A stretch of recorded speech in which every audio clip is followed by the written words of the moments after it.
আসসালামু আলাইকুম রহমতুল্লাহি ওবরাকাতু। এমডি জামিল ও launch lover of Bangladesh Facebook page ও ইউটিউব চ্যানেল থেকে যারা দেখছেন সবাইকে স্বাগতম।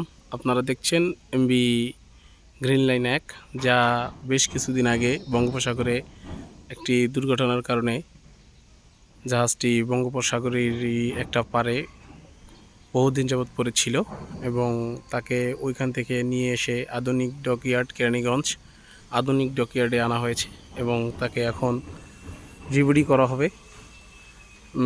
সেই দুর্ঘটনায় তার হালের নিচের অংশ ফেটে যায় এবং তাকে দ্রুত গতিতে সাগর পাড়ে নিয়ে আসা হয় এবং যাত্রীদেরকে সেভ করা হয়।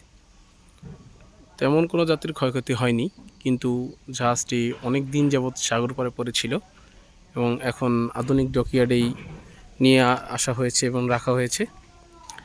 তার এই দুর্ঘটনায় নিচের হালের অংশ অনেকটাই ভেঙে গিয়েছে।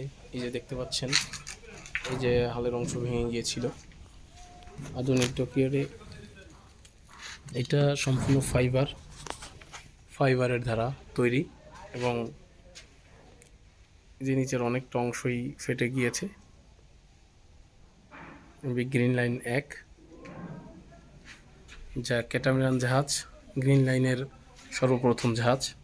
এমভি গ্রিন লাইন 1 অনেক দ্রুতগতির একটি জাহাজ, যা সেই দুর্ঘটনায় ফেটে গিয়েছিল, তলা ফেটে গিয়েছিল। দেখতেই পাচ্ছেন এমভি গ্রিন লাইন 1।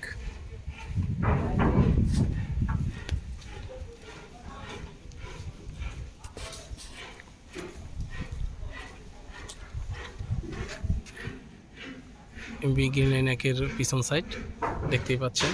দুর্ঘটনার পরে এভাবেই এখন কিছুদিন সাগর পাড়ে পড়েছিল, এখন সে ঢাকা কেরানীগঞ্জ আধুনিক ডকইয়ার্ডে অবস্থান করতেছে রিবডি কাজ করার জন্য। দেখতেই পাচ্ছেন এমভি গ্রিন লাইন 1,